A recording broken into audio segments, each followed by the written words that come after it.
Hi, my name is Abra, and I've created an apartment tour series on my channel. Basically, I get to travel and talk to great people about their home. I was able to film in Paris, New York, Brussels, London, and Berlin. I created the Conversation with Creative series as a place to go in depth about home decor tips, furniture hacks, favorite vintage spots. Here's the episode I filmed in Berlin with Sarah. Alright, get comfortable, and I hope you'll enjoy the show. You've mentioned your love for upcycling. What is it about it that you enjoy? I think upcycling is like the key thing that my channel or socials are based around. I started doing upcycling because I had no money to buy new furniture. Okay. Simple reason. Yeah. I really wanted pieces that last me a long time and have more character, basically. Pieces that reflect me and my personality. And I don't have the feeling that IKEA does the job. IKEA is fine and does a lot of cool things, but it's not for me, and I just had different things in mind.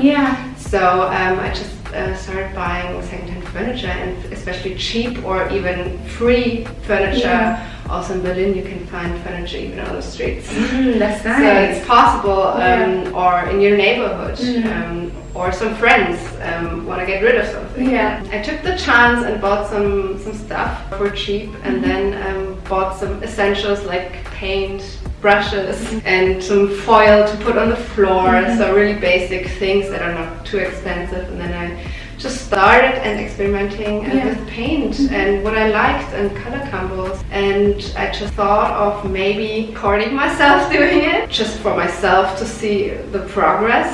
And then I started putting it online, and people loved it and feel inspired by it, and I love to inspire people by things or colors I choose. Obviously, I don't live in Berlin, but for anyone who does, do you have some idea of where to go get these material or furniture that you want to upcycle? I don't have many second-hand shops actually that I go to. I have just one, and it's the one I always tell everyone about, and I do a lot of videos about.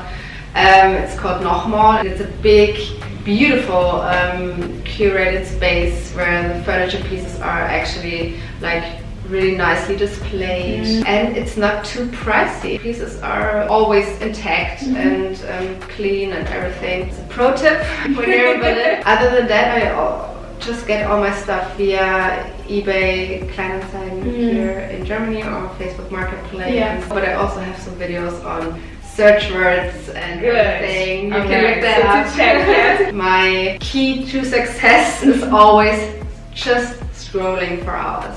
It takes a lot of time, and as we talked before, a lot of patience to scroll and click through a lot of pages of furniture, a lot of shitty furniture also. But at the end, it's always worth it. And exactly. If you have the time, and if you have fun clicking through all these pages for the perfect piece, that's the way to go. You talked about a lot of the furniture that you've upcycled. Like, is there one that it took you so long, or you almost gave up, and then you were like, you know what, that's okay? Is there anything that comes to mind? I get this question a lot because people want to see me fail. I mean, I get it.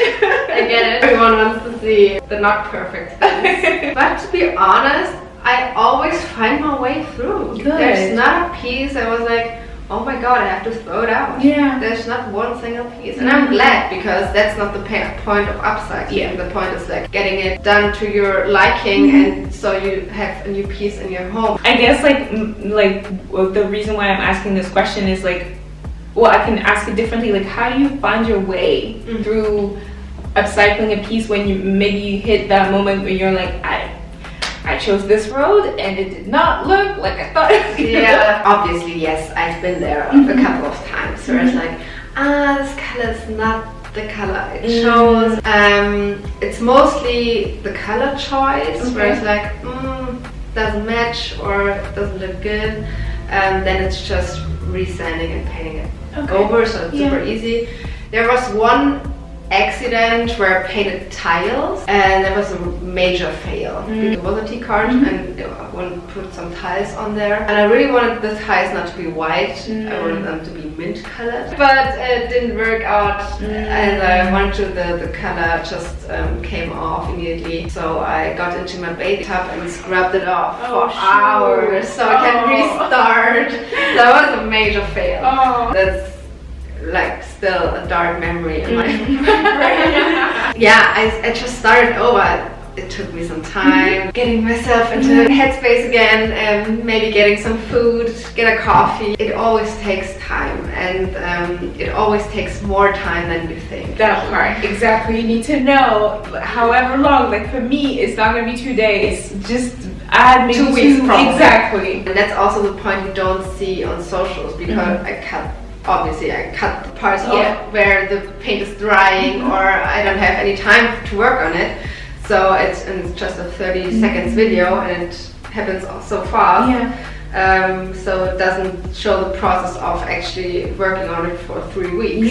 So people don't get it like, oh my god, it's just 2 days. What's your starter pack? Like if you're somebody who's like, okay, I'm gonna get into it, I've seen this video, I am inspired, I'm gonna start upcycling, what would you recommend? A sanding machine. Okay. It's super cheap. It's like less than 50 euros. I would always recommend working with wood first, just to get a feeling of the material, and wood is super easy to work with. So sanding machine. Most of the time it's smart to work with the base coat if you wanna have the paint stay on there for a long time. Also sealing coat. You can pretty much paint anything, any color you like. You just have to get the right materials, but you can get them in any hardware store nowadays. Last question, like any project that you're kind of thinking about, you know, DIYs and stuff that you're excited about right now? I do always have a lot of projects in my mind, and I also have a notes app where I put like random keywords in that I really want to start working on. When I'm looking right at the shelf right now, this one is